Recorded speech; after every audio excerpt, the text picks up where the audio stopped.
अस्सलाम वालेकुम दोस्तों, आप में से कितने लोग ये जानते हैं कि पाकिस्तान और भारत की जो रेड बॉल की चैंपियन टीमें होती थीं, वो आपस में मैचेस खेलती थीं। जैसे पाकिस्तान में सियालकोट, कराची और एसएनजे पेलिन सुई नादरन गैस जो है, वो खेल चुकी है यूपी, दिल्ली और मुंबई की टीम से। विराट कोहली खेले हुए हैं।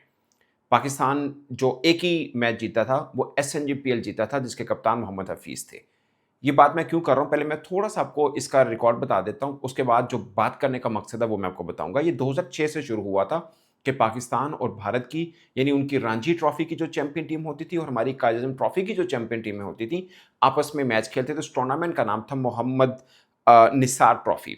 निसार जो थे, वो हिंदुस्तान यानी पाकिस्तान और भारत के मुश्तरका यानी हिंदुस्तान क्रिकेट टीम जो बनी थी, वो पहले बॉलर हैं जिन्होंने 5 लिया था, यानी पहली मर्तबा टेस्ट क्रिकेट के अंदर 5 विकेटें ली थी। उनके नाम से ये ट्रॉफी हुआ करती थी। तो 2 मर्तबा भारत की चैंपियन टीम जीती है, 1 बार पाकिस्तान की चैंपियन टीम जीती है। 2006 में शुरू हुआ था, पहला मुकाबला जो था, वो यूपी और सियालकोट के बीच में हुआ था। यूपी की तरफ से सुरेश रैना उनके कप्तान भी थे, परवीन कुमार खेले, आरपी सिंह खेले, पीयूष चावला खेले हुए थे।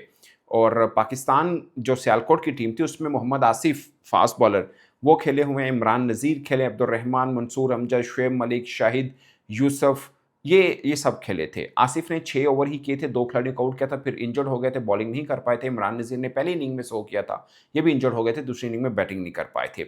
दूसरा मुकाबला कराची के अंदर हुआ था, कराची वर्सेस मुंबई टीम, ठीक है? उसमें मुंबई की तरफ से अजिंक्य रहाणे, जो कि उनके स्टार टेस्ट क्रिकेटर बने बाद में, वो उनका फर्स्ट क्लास का डेब्यू भी वही था। मज़े की बात ये है कि उनका फर्स्ट क्लास डेब्यू एक्चुअली में कराची में है, अजिंक्य रहाणे का, मतलब बड़ी हैरत वाली बात है। अभिषेक नायर जो उनके बाद में कोच भी रहे, वो खेले हैं मुंबई की तरफ से, कराची की तरफ से अनवर अली थे, खुर्रम मंजूर थे, खुर्रम मंजूर ने डबल 100 किया था। आसिम कमाल, हसन रज़ा, सईद बिन नासिर डोमेस्टिक के बड़े चैंपियन क्रिकेटर होते थे। ये मैच भी मुंबई जीता था। पहला यूपी जीता था, दूसरा ये मैच है मुंबई जीता था, क्योंकि पहली इनिंग में ज़्यादा रन थे, इस वास्ते वो जीत गया था। तीसरा और आखिरी अब तक जो मुकाबला हुआ, वो दिल्ली में हुआ, दिल्ली वर्सेस एसएनजीपीएल। अब दिल्ली की तरफ से खिलाड़ी देखिए कौन-कौन खेले। आकाश चोपड़ा ने एक बड़ी शानदार इनिंग खेली थी, वैसे by the way second inning में। सहवाग, विराट कोहली, मिथुन मिन्हास, जो अब बीसीसीआई के हेड हैं, जो अब बीसीसीआई के सरबराह हैं मिथुन मिन्हास, वो भी ये खेले हुए हैं। ईशांत शर्मा, एक और बॉलर थे, मैं नाम भूल गया उनका।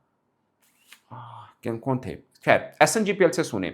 कोई बड़ा बॉलर नहीं था, नाम यानी बाद में पाकिस्तान की टीम से बड़ा नहीं खेल पाया, बट उस वक़्त इमरान अली तगड़े फास्ट बॉलर होते थे। कद बहुत ऊँचे बड़ा नहीं था, लेकिन तीखे बॉलर थे, हैट्रिक की थी उन्होंने। इमरान अली, असद अली ये खेले थे, लेकिन बैट्समैन में हफीज़ थे, मिसबाह थे, उमर अकमल थे, अदनान अकमल थे, खुर्रम शेहज़ाद, ये भी डोमेस्टिक के अच्छे बैट्समैन थे, शायद पाकिस्तान खेले भी होंगे। ये सब जो हैं वो खेले थे, और इसमें भी फर्स्ट इनिंग की वजह से एसएनजीपीएल जीती थी। अदरवाइज़ सेकंड इनिंग में विराट कोहली, मतलब इस मैच में विराट कोहली ने अपना फर्स्ट क्लास का हाईएस्ट रन किए थे, शायद 190 समथिंग किए थे विराट कोहली ने, और 2016 तक ये विराट कोहली का हाईएस्ट रन थे, उसके बाद उन्होंने डबल सेंचुरी की थी। तो एसएनजीपीएल जीती थी because of first inning lead, ये जीते थे। अदरवाइज़ सेकंड इनिंग में जो दिल्ली की टीम थी, उन्होंने 500 समथिंग रन्स कर लिए थे, 4-5 आउट के ऊपर ही। तो एसएनजीपीएल जीती, आखिरी हुआ था। उसके बाद मुंबई हमले वाली मामला हुआ, और उसके बाद पाकिस्तान भारत के जो ताल्लुकात हैं वो तितर-बितर हो गए, और फिर कुछ भी नहीं हो पाया। ये बात मैं अब क्यों कर रहा हूँ? मुझे लगता है कि ये बड़ा अच्छा था। ख़ैर, अब तो पाकिस्तान इंडिया क्रिकेट में थोड़ा फ़र्क आ गया है, और अब तो मामला कहीं और जा पहुँचा है। बट पाकिस्तान क्रिकेट बोर्ड से मुझे लगता है कि इस सिलसिले को बंद नहीं करना चाहिए। आप कहेंगे इंडिया के साथ कैसे कर सकते हैं? मैं इंडिया से नहीं कह रहा। मुझे लगता है कि पाकिस्तान क्रिकेट बोर्ड अगर चाहे, मैं आपको छोटी-सी एग्ज़ाम्पल देता हूँ। 2005 में लेस्टरशायर काउंटी टीम भी पाकिस्तान में आई थी। ये असल में हमारे दिमाग से आहिस्ता-आहिस्ता हटता जाता है, जो-जो चीज़ें पहले हम करते होते थे और अब हम नहीं करते हैं, जिसकी वज़ह से हमारी क्रिकेट बहुत बेहतर हुआ करती थी। पहले तो ये भी होता था ना कि कोई टीम अगर पाकिस्तान में टूर पे आई है, तो आपकी ए टीम उनके साथ मैच खेल लेती थी। कोई प्रैक्टिस मैच या कुछ हो। अब तो क्रिकेट इतनी फास्ट हो गई है कि कोई भी टीम प्रैक्टिस मैच खेलती नहीं है। अदरवाइज़ जैसे ऑस्ट्रेलिया की टीम पाकिस्तान में पूरा टूर पे आई, जिसमें 3 टेस्ट, 5 वनडे, अब तो उस वक़्त टी20 नहीं होते थे, फ़र्ज़ किया पूरे टूर पे आई है, तो प्रैक्टिस मैच खेलती थी 1 या 2, तो आपकी ए टीम उस उधर से ग्रूम हो जाती थी। या फिर लेस्टरशायर की टीम भी पाकिस्तान का दौरा कर चुकी हुई है, आप भी अपनी डोमेस्टिक की चैंपियन टीम का कोई मुकाबला करवा लेते थे। जैसे अब इंडिया के साथ पॉसिबल नहीं है एट द मोमेंट जो हालात चल रहे हैं, but Australia, England, Sri Lanka, Bangladesh, मतलब किसी भी देश की चैंपियन लोकल रेड बॉल की टीम के साथ तो ये पॉसिबल है और ये सिलसिला चलते रहना चाहिए। बल्कि जहाँ तक मुझे पता है, काउंटी वाले जो हैं एशिया की कंडीशन से कॉप अप करने के लिए वो यूएई के अंदर भी कैंप लगाते हैं। ठीक है, तो उनके साथ आप अपनी रेड बॉल के मैचेस रख सकते हैं, इधर भी और उधर जाकर भी एक सिलसिला शुरू कर सकते हैं। उससे आपकी रेड बॉल क्रिकेट बड़ी ग्रूम हो सकती है। जो हम कहते हैं ना, हमारे जो स्टार क्रिकेटर्स हैं वो अपने ही डोमेस्टिक में नहीं खेलते। वो इसलिए नहीं खेलते, ज़्यादातर की वजह मैं बता रहा हूँ कि हमारी इंटरनेशनल कमिटमेंट होती है। हर महीने कोई ना कोई सीरीज़ तो है ही, और पूरे का पूरा साल उठा के देख लें, वनडे, टी20 टेस्ट, कोई ना कोई सीरीज़ किसी ना किसी के साथ होती है हमारी इंटरनेशनली। तो जब इंटरनेशनल कमिटमेंट होती है तो स्टार प्लेयर्स वहाँ पे खेल रहे होते हैं, डोमेस्टिक में कहाँ खेलेंगे? सो डोमेस्टिक की जो चैंपियन टीम है हम उनके टूवर्ड्स करा सकते हैं। या एक और बात, चैंपियंस लीग हुआ करता था, आपको याद होगा, जिसमें टी20 की चैंपियन टीमें आपस में मुकाबला करती होती थी। आपको याद होगा, एक बार मुंबई इंडिया की टीम को हमारी डोमेस्टिक की टीम ने हराया था। उस वक्त पीएसएल नहीं होता था, हमारी डोमेस्टिक की टीम ने हराया था और बहुत शोर मचा था कि हमारी हज़ारों रुपए लेने वाले खिलाड़ियों ने करोड़ों रुपए लेने वाले खिलाड़ियों को हरा दिया था। आपको याद होगा, मुंबई, वो भारत के अंदर ही हुआ था चैंपियंस लीग के नाम से। उसके बाद भारत ने ये बंद कर दिया क्योंकि मुझे ज़्यादा तौर पे लगता है कि शायद उनको लगा कि ये आईपीएल थोड़ा इससे नीचे हो जाएगा, क्योंकि हर देश की चैंपियन टीमें आकर खेलेंगी तो वो टूर्नामेंट ऊपर चला जाएगा, आईपीएल कहीं पीछे ना चला जाए। तो उसके बाद किसी और ने नहीं करवाया। मैं नहीं कहता कि पाकिस्तान क्रिकेट बोर्ड अगर कराएगा तो सब आएंगे, आईपीएल की चैंपियन तो नहीं आएगी, ना आए, कोई फ़र्क नहीं पड़ता। बट आप दी 100 या टी20 ब्लास्ट की चैंपियन बुला सकते हैं, आप कैरिबियन की चैंपियन टीम को बुला सकते हैं, मे बी बिग बैश की चैंपियन टीमों को 4-5 भी आप इकट्ठे कर लें, एक बड़ा ज़बरदस्त किस्म का टूर्नामेंट आप करा सकते हैं पाकिस्तान के अंदर। शायद उसके अच्छे आपके राइट होल्डर्स भी आपको मिल जाएँ।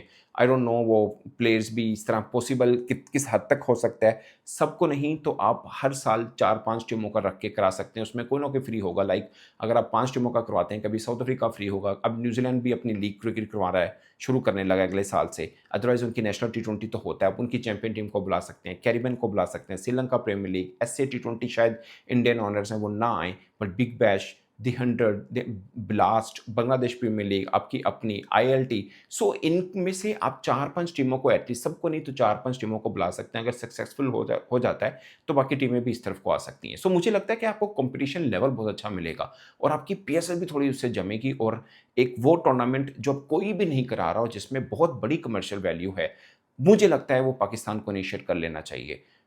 एक तो वो रेड बॉल का जो मैंने आपको बोला कि किसी और देश की डोमेस्टिक चैंपियन के साथ आप करें, एक साल वो आपके पास आएँ, एक साल आप उधर जाएँ, जैसे भारत के साथ था।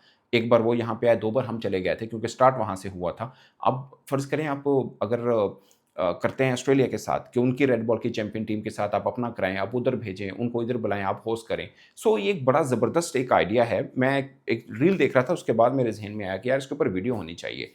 आई होप कि पाकिस्तान क्रिकेट बोर्ड ये मेरी वीडियो देखे और जो डिसीजन मेकर है वहाँ तक ये बात पहुँचे। ये बहुत अच्छा आइडिया है कि आप अपनी रेड बॉल की चैंपियन टीमों को भी किसी देश के साथ नत्थी करके टूवर्स करवाएँ, और जो चैंपियंस लीग की देशों की जो टीमें हैं, नेशनल टी20 की या उनके लीग्स की चैंपियन टीमें, आप उनको इनवाइट करके 4-5 देश को भी आप टूर्नामेंट करा सकते हैं। बड़ा ज़बरदस्त किस्म का टूर्नामेंट हो सकता है, और ऐसे मोड पर जब 2-3 सालों से पीएसएल में रश नहीं हो रहा, क्राउड्स स्वाइस के प्लेऑफ, इस बार तो खैर प्लेऑफ में ही इजाज़त मिली, बट पिछली दफ़ा आप देखें प्लेऑफ में भी इतने फैंस नहीं आए थे। इस बार भी कराची वाला मैच ज़्यादा मज़े का नहीं हुआ था, लाइक फैंस पर्सपेक्टिव में बात करूँ, ज़्यादा नहीं आए थे। सो एक नई चीज़ मिल जाएगी और आपके पास भी एक बड़ा इवेंट होगा होस्ट करने को, और क्रिकेट भी आपकी बढ़ेगी क्योंकि आप दूसरे देश की नेशनल चैंपियंस टीमों के साथ मुकाबला कराएंगे। आपको ये भी अंदाज़ा हो जाएगा, जो हम बहस रखते हैं ना कि पीएसएल बड़ी या फलां बड़ा या फलां बड़ा, वो भी आपकी तसल्ली हो जाएगी कि आप कहाँ पे खड़े हैं और दूसरी टीमें कहाँ पे खड़ी हैं। सो इस पर दोस्तों आप अपनी राय कमेंट के सूरत में ज़रूर बताइएगा। मेरा ख्याल है ये अच्छा आइडिया है। क्रिकेट भी इम्प्रूव होगी, पैसा भी कमा सकते हैं और बहुत सी चीज़ें आप सीख भी सकते हैं ऑफ कोर्स। अब अपनी राय कमेंट के सूरत में ज़रूर बताइएगा। मेरी तरफ से इतना ही, इजाज़त दीजिए। अल्लाह ने के बाद।